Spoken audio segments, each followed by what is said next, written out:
buddies, what's up and welcome back to my YouTube channel। And इतने दिनों से मैं वीडियो नहीं डाल पा रही थी बिकॉज मेरी हेल्थ इतनी ज़्यादा सही नहीं थी। सो यस, एंड आज के इस वीडियो में मैं बात करने वाली हूँ अपने जो मैंने बुक्स फॉलो किए थे अपने 10th क्लास में, रेफरेंस बुक और NCERT और भी कोई चीज़ें उनकी भी। सो यस, और सब कुछ हम डिटेल में कवर करेंगे आज के इस वीडियो में। मैं आपको बताती हूँ जो बुक मैंने जेन्युइनली यूज़ किया था वो बुक बहुत ज़्यादा मुझे हेल्प किया एंड मुझे समझ में भी आ गया। आप में से बहुत लोगों ने मुझे पूछा भी था तो मैंने आपको भी बताया, बट मुझे लगा कि एक इस पर स्पेसिफिक वीडियो बनानी चाहिए हमें, जैसे कि सबको सब कुछ क्लियर हो जाए। So yes, so without any further let's begin the video.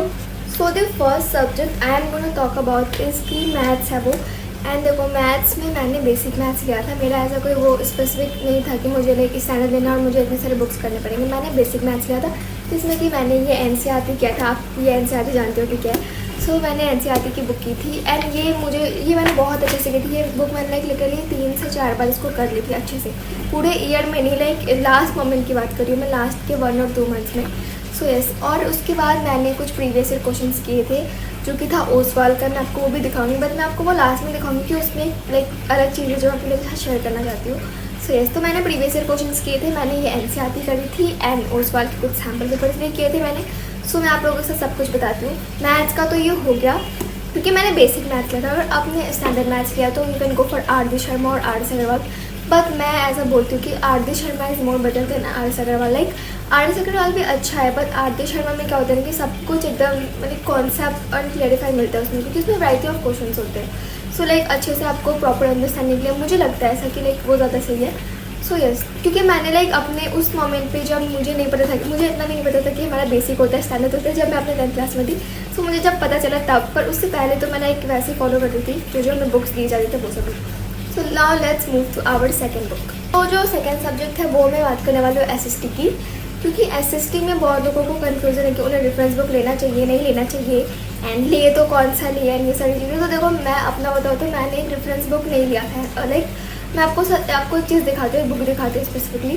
तो देखो, ये बुक जो है मेरा, मैंने यहाँ पे सारे बुक्स ला के रखे आप लोगों को बड़े बड़े दिखाने के लिए। सो ये जो है ये मेरा ऑल इन वन जो कि सोशल साइंस पर मैं आपको अच्छे से दिखाती हूँ। उसको फर्स्ट चैप्टर दिखाती हूँ, जैसे ये चैप्टर है हमारा नेशनलिज्म वाला, ठीक है। तो ये हमारे NCERT में तो उतनी ईजी लैंग्वेज नहीं होती है एज यू नो, एंड थोड़ा सा प्रॉब्लम होता है उसको पढ़ने में भी। सो मैंने बिगिनिंग में NCERT से पढ़ा था, बट एट द मोमेंट मैंने यहाँ पे सब कुछ मार्क किया हुआ है एंड इसमें हर एक चैप्टर आपको समरी से लेके क्वेश्चंस मिलेंगे, NCERT के क्वेश्चंस मिलेंगे, एग्जाम के क्वेश्चंस मिलेंगे, सब कुछ मिलता है। तो ये कोई प्रमोशन नहीं है, कोई भी बुक का कोई भी प्रमोशन नहीं है। मैं अपने अकॉर्डिंग आपको बता रही थी कि तो ऐसा मत समझने की प्रमोशन हुई है। सो ये बुक मुझे बेस्ट लगी एंड हमारे स्कूल से हमें ये बुक मिला था तो मुझे बहुत हेल्प किया। एंड स्टार्टिंग में you can go for NCERT, आप NCERT कर सकते हो, बट जैसे जैसे आगे होगा तो आपको एक बुक चाहिए होता है क्विक रिविजन के लिए या फिर डीप अंडरस्टैंडिंग के लिए, क्योंकि कॉन्सेप्चुअल क्वेश्चंस आते हैं एज यू नो। तो ये बुक मैंने फॉलो किया था एंड आपको आपके स्कूल में भी आई गेस देगा, क्योंकि मेरे दिया था तो मे भी हो सकता है। सो यस, एंड मैंने भी प्रीवियस ईयर वगैरह का जो था वो भी मैंने किया था, आपको लास्ट में वो बुक दिखाऊंगी। एंड सैम्पल पेपर की बात करूँ तो सैम्पल पेपर मैंने प्रैक्टिस के लिए किया था। ऐसा कोई मैंने नहीं सैम्पल पेपर से होकर के आ चुके क्वेश्चन, ऐसा मेरे लिए नहीं होता। वो प्रैक्टिस के लिए होता है कि हम एक बार उसका फील ले लें कि कैसा हमारा बोर्ड का पेपर होने वाला है। तो now let's move to our third subject. क्या बोल रही हूँ मैं? So the third subject is English. English के लिए मैंने ऑल इन वन लिया था एंड ये 2 NCERT है, ये भी मुझे बहुत ज़्यादा हेल्प करी थी। एक है हमारा फर्स्ट प्राइज और एक है फुटप्रिंट्स विदाउट फी। तो इंग्लिश के लिए you can go for all in one ही जा सकते हैं, क्योंकि वहाँ पे ग्रामर होता है एंड अभी मैंने किसी को दे दिया इसलिए मेरे पास दिखाने के लिए नहीं है। एंड ग्रामर होता है एंड ये सारी चीज़ भी, जैसे ये SST का था डिटेल में, वहाँ पे भी डिटेल में होता है। तो उसके लिए भी आप ऑल इन वन ले सकते हो, क्योंकि इसमें क्या होता है कि सब कुछ आपको क्वेश्चंस देंगे एंड क्वेश्चन, जैसे साइंस का भी ऑल इन वन आता है, बट मैंने कौन सी यूज़ किया था मैं आपको बताऊंगी। क्वेश्चंस देंगे एंड एग्जाम के क्वेश्चंस देंगे, MCQs एंड सब कुछ होता है। NCERT का एक पर्सनल NCERT फोल्डर करके आता है ऑल इन वन बुक में, तो you can go for that. So चलो नेक्स्ट बुक की बात करते हैं जो कि हमारा AI। तो AI के लिए मैं बताती हूँ, मैंने लास्ट मोमेंट पे प्रशांत मैंने PDF दी थी, वो सारे किए थे। और स्कूल में मैं AI का बुक करती थी एंड उसमें मैं ज़्यादातर समरी होते थे वो करती थी, या फिर हमारे टीचर बता देते थे क्या क्या इंपॉर्टेंट है। तो एक तरीके से आप AI is not that much tough जितना आपको लगता होगा। AI का आपको अगर थोड़ा सा भी नॉलेज है कंप्यूटर एंड ऑल के बारे में, तो आप अच्छे से उसको कर लोगे, वो कोई बड़ी चीज़ नहीं है। सबसे मेन जो होता है वो होता है साइंस, SST और मैथ्स। ये 3 मुझे मेन लगे थे अपने 10th क्लास में। सो यस, तो AI के लिए you can go for NCERT, पर उसको पढ़ लो चैप्टर को तो सब कुछ क्लियर हो जाता है। एंड मैंने प्रीवियस ईयर क्वेश्चन किए थे प्रशांत में, वहाँ से मैं आपको ऑनेस्टली बता रही हूँ, मैंने उसको कोई रिव्यू वीडियो नहीं बनाया रिव्यू बोल रही हूँ, सॉरी, कोई भी लाइक ऐसा एक्सपीरियंस वाला वीडियो नहीं बनाया। बस इस वीडियो में आपको बताती हूँ वहाँ से MCQs में हमारे मोस्ट ऑफ द क्वेश्चन भैया ने जो हमें PDF दी थी वहाँ से उठ के आए हुए थे। मैं जब कर रही थी तो मुझे दिख रहा था उसका पेपर उतना टफ नहीं था, बहुत ईजी, मतलब MCQs का बहुत ईजी था क्योंकि कुछ क्वेश्चन थे जो वहाँ से उठ के आए थे एंड बाकी का भी नॉर्मल सा था।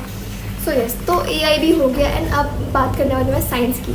तो साइंस जो है वो साइंस आप सबको पता है साइंस कितना मेन सब्जेक्ट है। तो साइंस के लिए मैंने यूज़ किया था एस्ट्रेंथ का बुक। मैं उसके लिए अपने तीनों एग्जाम्पल्स लेके आई हूँ आप लोगों को दिखाने के लिए। मैं निकालती हूँ, बहुत भाग गई है भाई साहब। तो ये देखो, ये तीन है मेरे, फिजिक्स, बायो और केमिस्ट्री के। तो ये तीनों बुक मैंने यूज़ किया था एस्ट्रेंथ का एंड ये कुछ ऐसा दिखता है। So you can go for strength book, क्योंकि यहाँ पे मैं आपको दिखा भी देती हूँ। जैसे कि मैं आपको बायो का दिखाती हूँ, ये मैंने बायो की बुक है। सो इसमें सब कुछ डिटेल में, मैंने बोला था आपको कि इमेज वगैरह होते तो आप देख सकते हो, हर चीज़ का इमेज दिया हुआ है यहाँ पे, बहुत डिटेल में ये बुक है। मुझे बहुत ज़्यादा लाइक पूरी ट्यूशन में भी मैंने लाइक ऑफलाइन कोचिंग लिया था तो सब इसी से पढ़ा था, मुझे बहुत ज़्यादा हेल्प किया था ये। एंड यहाँ पे क्वेश्चंस देंगे आपको प्रैक्टिस करने के लिए एंड ये सारे इंपॉर्टेंट क्वेश्चंस हैं जो कि आपके एग्जाम में आते हैं। एंड एक और चीज़ है यहाँ पे, लाइक ये बुक बहुत ज़्यादा सही लगी मुझे, बहुत ज़्यादा, इसलिए मैं आप लोगों को प्रेफर करती हूँ ये बुक। एंड यहाँ पे हर चैप्टर का NCERT के जो क्वेश्चंस होते हैं, जैसे कि ये हमारा हेरिडिटी वाला है, सब कुछ आपको देते हैं। एंड उसके बाद केस बेस्ड क्वेश्चंस हो गया, ये सब कुछ लाइक सब कुछ आपको इस बुक में मिल जाएगा। और NCERT का आपको अलग से मिलता है और जो क्वेश्चंस आने के चांसेस होते हैं एंड प्रैक्टिस क्वेश्चंस। मुझे ये लाइक एस्ट्रेंथ की बुक बहुत ज़्यादा अच्छी लगी, बीइंग वेरी वेरी ऑनेस्ट। तो मैंने तीनों का लिया था। लाइक साइंस का मैंने एक बार रीड किया था, आप एक बार उसको रीड कर लोगे, साइंस की जो NCERT की बुक है उससे आपका लाइक सब कुछ एकदम डिटेल में क्लियर हो जाएगा। पर ये बुक्स लाइक मेरे अकॉर्डिंग मुझे बहुत ज़्यादा सही लगती है। एंड SST का जो एक सब्जेक्ट है वो है ज्योग्राफी, उसके लिए मुझे स्कूल से ये प्रैक्टिस बुक मिली थी। लाइक इसमें ना लाइक सब कुछ ही दिया हुआ है, जैसे कि जो भी चैप्टर्स होते हैं वो सब कुछ और ऐसा बना के दिया था, तो मुझे बहुत ज़्यादा हेल्प हुई थी। एंड यहाँ पे प्रैक्टिस वगैरह का जो शीट्स होता है वो सब भी मिला था, तो बहुत ज़्यादा हेल्प हुआ था मुझे। तो चलो अब नेक्स्ट सब्जेक्ट की बात करते हैं जो कि हमारा हिंदी। तो हिंदी में हिंदी में मैंने कोई भी ऐसा रेफरेंस बुक वगैरह नहीं लिया था। लाइक हिंदी में मैंने बेसिकली NCERT किया था, ये 2 NCERT की जो बुक्स होती है वो। एंड एक और चीज़ मैंने किया था जो कि था मेरा ये ग्रामर, एक क्लास 9th और 10th का इसमें साथ में था, तो मैंने ये वाला किया था। ये वाला ग्रामर का बुक मुझे बहुत अच्छा लगा, ये भी मुझे स्कूल से ही मिला था, तो आई गेस आपके स्कूल में भी आपको देते होंगे। तो ये सारी जो चीज़ें थी जो मैंने किया वो सब मैंने आपको लाइक इस वीडियो में बताते हैं। और 2 बुक्स की मैं बात करने वाली हूँ, लाइक वो बुक नहीं है, वो ऐसा वो है, कॉपी है, थोड़ा सा नोटबुक काइंड ऑफ। ये ग्राफ की जो थी मुझे स्कूल से मिली थी मैथ्स के लिए। सो इसमें मैंने अपना वो मैथ्स का जो ग्राफ था वो सब। एंड SST का जो एक सब्जेक्ट है वो है ज्योग्राफी, उसके लिए मुझे स्कूल से ये प्रैक्टिस बुक मिली थी। लाइक इसमें ना लाइक सब कुछ ही दिया हुआ है, जैसे कि जो भी चैप्टर्स होते हैं वो सब कुछ और ऐसा बना के दिया था, तो मुझे बहुत ज़्यादा हेल्प हुई थी। एंड यहाँ पे प्रैक्टिस वगैरह का जो शीट्स होता है वो सब भी मिला था, तो बहुत ज़्यादा हेल्प हुआ था मुझे।